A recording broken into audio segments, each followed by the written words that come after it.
Soon. Starting now.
Look at my yummy pies. I made these quiche today. I'm gonna eat it all today. I'm having a little drink. I'm having a little relax.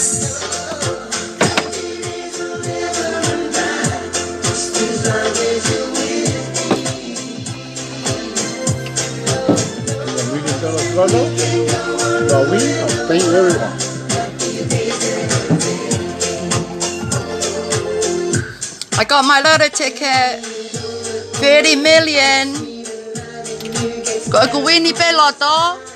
Te wahe kat katoa mo tolu I kau li paanga So get your lotto ticket. If I win the lotto, I will pay everybody's refund. Yeah, ka ulu feke ko na kai paanga.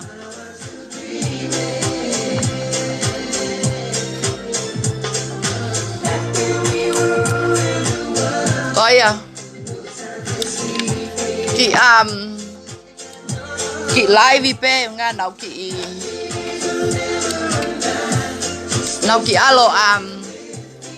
alo civico veti nau ki ongo ipuke ane po. Pako tale ke nga we ke offer ahon. Ka tatale ke o mai CV ke pe ko ke hao he maha ki pe ikai. Yeah, kana fai ta o quiche. Tuk live ya ta poi ka ulu feke. Ko fe mau pe ke tau live pe ka ulu feke ke tokona ke mo tolu ke mo fai manau tolu ha nau ngahi fonga kau ka nau lu pe ma fonga kau ka nau te feinga holo kai paanga New Zealand fe mau pe ke tau tapune ka ulu feke ko eni winga ku lai hai mahaki pa aku tau pehe pe ke tau ki hawe mahaki lahe kakai o ku nau fe mai nau paanga lahe si kakai o ke tali vahe ke nau lava totonge nau umo ua he ko ka ulu feke ka ulu feke ko nau ku nau si o mai live ko pele ke ki inuinu o si ko fa foi pai ko eni so mai fa foi pai ko eni na toki ta o pe me o vani pa aku foi ke mafana lele ko ia pe he kauli paanga o ku mo fe maha mo ki foi pai mo lele mai ko api mo private mail mai ke ato mo foi pai ko ono o fai e tau lulu ika pa na whakatau e kutikite pa kole atu ke si family ko ena si kau vai o ku mo whemau ke mo kai ka pongi O whai lulu ap anai he ono. Ai kulupu ko e ni. Pa ko ika snepa. Pa ko ia pe ko whe mau hane mataika. Pa ke meili mai ka te au. Ke ulela tau hu ata mo mataika e. Ai si ka vai ko e nei famili. O kunau ke itali vahe ke ka ulu wheke. Ke totongi mai nau paanga e. Pa ko whai pai ko e. Ko whai pai ko e. Ko whai pikish. O kai whai moa. O kai asparagus. Really healthy. Sai ke whakaholo.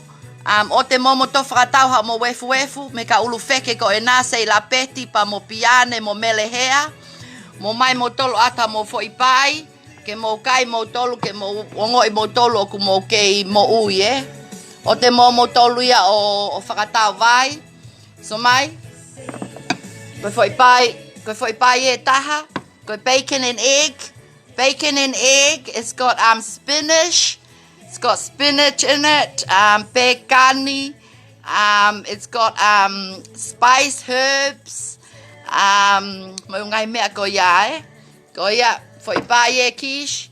Ko ia pe he kauli panga o ku ke si o ngoi o ke si o family. O ke kia mo si mea kai ko ngā ko ke itali ke ka ulu wheke ko e ni ke nau totongi ma mo panga. Mo maile ka ata mo foi pai, ko apongi pongi. O ka pau te wine lulu ko e ni. Nau whakatau tiki te wanoa he lulu ko e ni. Pea ka pau e whemata, ka pau te wine he ono. Pa mo mai ata mo mataika he snepa. Ke ngā ke tiliva mai, ko ngā ko supporti e kau community. E si kakai ko e ni kau vai o nau ke itali vahe. Ke atu ke amo ki ota pongi pongi e. Ko pau pe ke mo kau he lipaanga. Pau pe ke mo kau he lipaanga. Pa mo toki lava lewe ke ngai pomoti ko no ko whai atu e. Pa ka pau ke ha mo tu ai au whe inu hane ki fo ipia. Ko ki fo ipia e.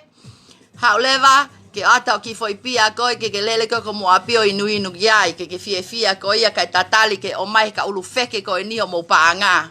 He ko ka ulu wheke. He. O glahe o mo taimi tai wawe e. Ko awe nia ko wino awe. I love gin and tonic. I like gin and tonic. So te tawinu.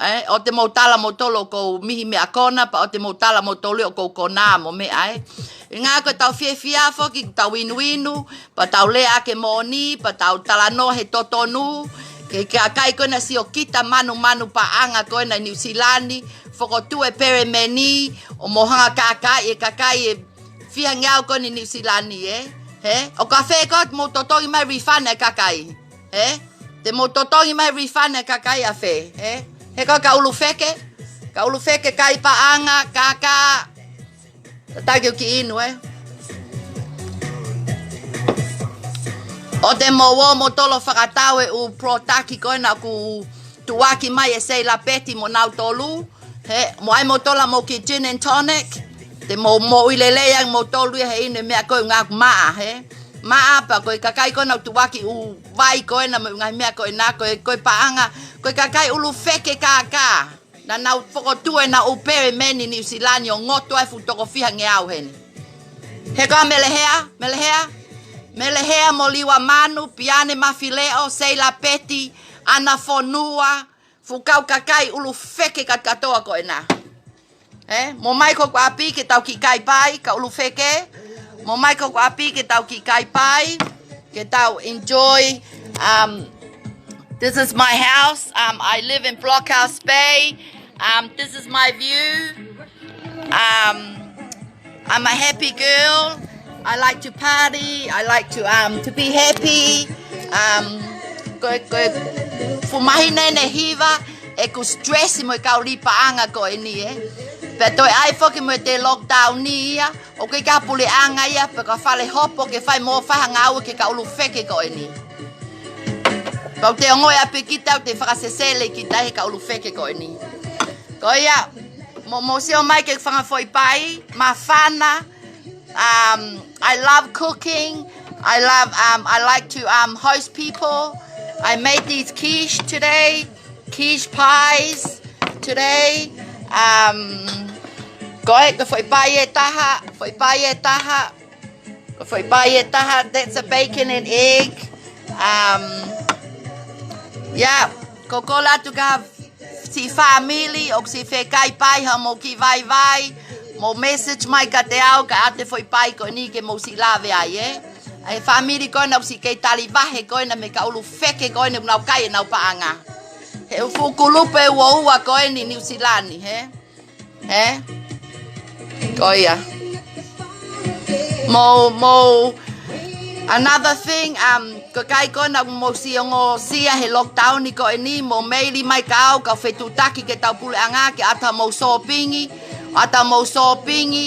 pe apa te lava protocol ka mo tolu ke mo apply ke work and income ke ata mo ki se niti ha mo ki vahe ko te fo ngai ata hai ko si live pe ko offer ke si ka vai o ku nau ke tali vahe ko ingana na ngoto ngai vaka pere meni ko ni New Zealand ai si ka vai ko na o ko no foi blockhouse pay o ka pau ki ai haika he poni te mau he kululu ko ni ko loto pe mo ki family ke foaki atu ka mo tolu mo mai au ke ata mo mataika ke si ngai ha ota aka mo fanga kui mo fanga fae mo fanga tamai o ko mo ke tali refani mai me ka ulu feke ko ne ka kai ko ni ko ka ulu feke ko ni ke taaki pe na tolu he aho ko to ape mo po ko to ape ke o te ai ka na mo ui ke na wo ngo yo na fie ai mamani ke nga ke na ke tau ngahi pe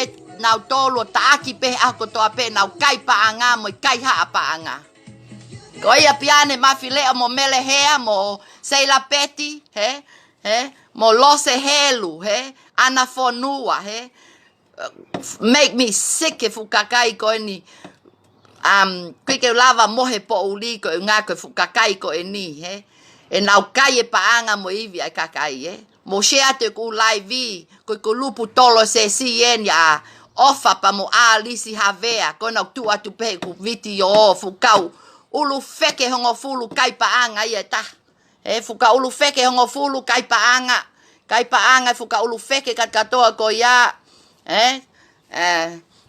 tatali ko osi pe lulu ko he poni pa te ilo leve pe na win hak mataika pe ikai pa ka pau na ke win hak mataika ta ku tau ke tau ta ko tu ko le nga ke win hak mataika ka ko ki me apene ko fe mau ke share ka motolu ko pai ko ni te tuku pe o ka pau ki ata hak wofi mai ki blockhouse pay ko ku no apino anga ia ofi ma mengri ke tali ha family ke na makai fa foi pai ko ni winga ko fe mau pe ke si ava ke si kakai o ku nau si ke tali vahe he kauli pa anga ko ni pa te tuku pe pa pai ke ka taha pa te tok ave leva ko ki family ke na mai o ava na me pai pa ko hange pe ko ika o ka pau te winde foi tikite ko si kakai pe he community te na wo mai o lave ki foi ika mo ki foi pai ko ya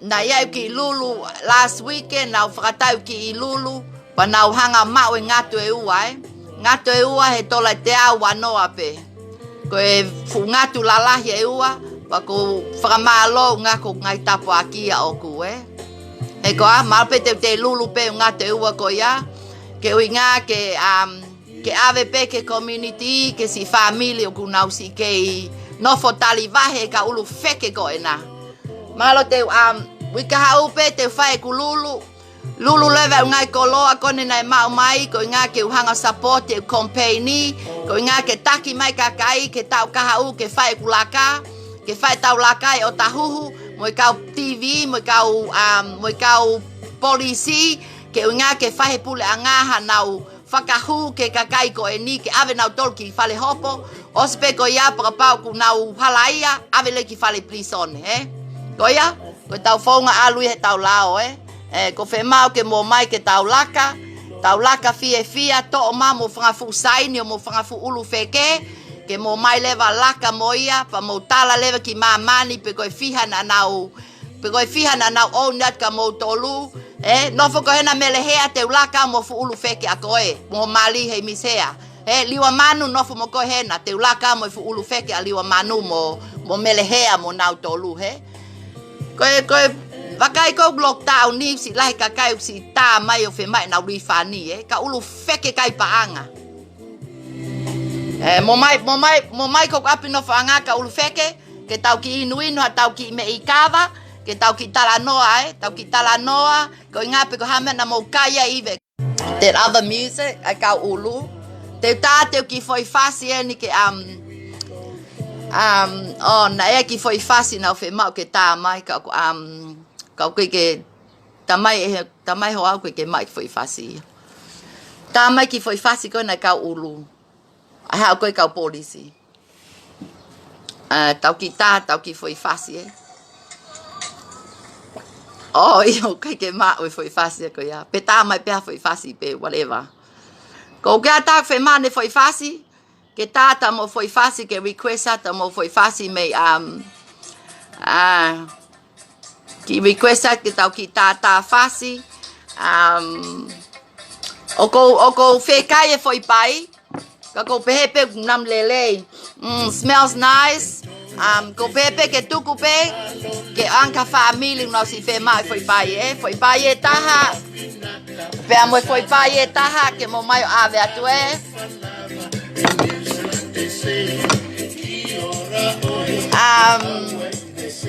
sai leva mo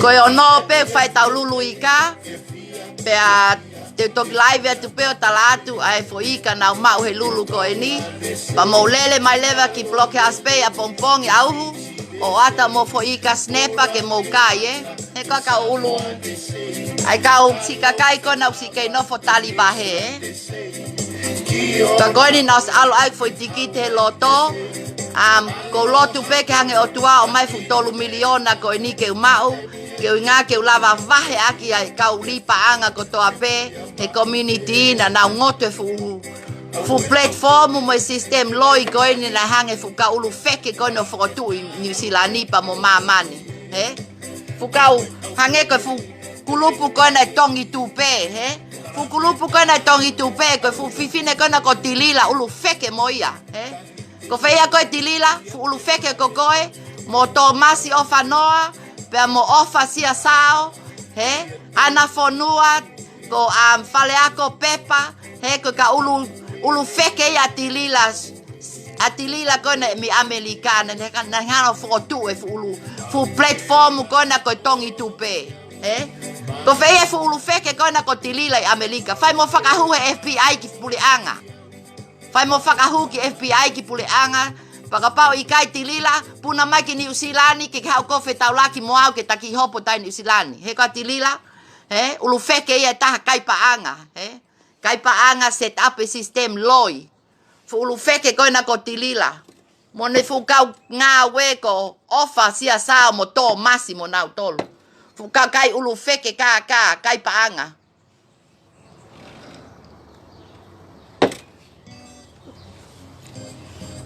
Kike tanga ilo pe ko hai te me talat ki ka ulu feke ko ni ko kai paanga pe mo kaka ko no taha pe e taulea they stole your money and they criminal mind and they money scammers and they money laundering they fraud kai ha paanga me no kotoa te tau malo pe ku te tamaki foi fase taha ka osi leva live ko eni pe mo share atu pe mo mai ata mo foi pai kish ke mafana pe si family ko na kuna fe mau hana foi pai ke inga ko na ke tali vahe ke ka refund ko ne ka ulu feke ko eni ko si ofa ka mo tolu he ahoni everybody stay safe te tok live ata nai ka ke liwa manu pa mo ngai kulupu ko ni ai ulu feke ke tau live video atu pe ke talatu ai tu unga kong nau iai malo si support mai funaki malafu telesia suli koya ofata mo tolo no kotoa ko tau tuku pe makat katoa ke otua ke ne solova mai ko whakaamu ke whai mo ose lockdown ni ke whai mo hoko mai level 1 Ka whai mo ka mata ma uhopo mo ka ulu wheke ko e ni. Ke ngā ke maua ke small dry B-roll, ke si whainga, ke si mau mai paanga e ka kai ko e ni, Ko ia, tau ki osi lewa live ko e ni. Toki live atu anai. Pea mo private mail mai, o ka pau mo whema mo foi pai. O ka pau wofi mai pe mo wapi, te watu ko mo wapi, Okay, bye. O fatu. Thank you, Sinai. Si maloi whangahi inu mai me Australia. Malo si whangahi inu mai a Sinai me Australia. Pretty soon I'm gonna do my drinks. Ai tu lewe whangafo inu healthy. Ke promote atu o si ngau me Australia o whai mai Sinai, Okay. Love you guys. Keep safe. And stay happy and focus and be positive. No negative. Pero kola ke ka ulu wheke koe nā. Mo whenga mai ha mo ki tola ke totonga ke kakai ko ni mo ngai lulu koe na mo whakotu koe ni New Zealand ni, Mo lulu mo koloa whakatonga, lulu mo kaloni, lulu mo wefu mo ngai mea ko ia. Pa mo totongi mai refund e fukakai koe no kei tali wahi aka mo tolu. Okay. Malo. Bye.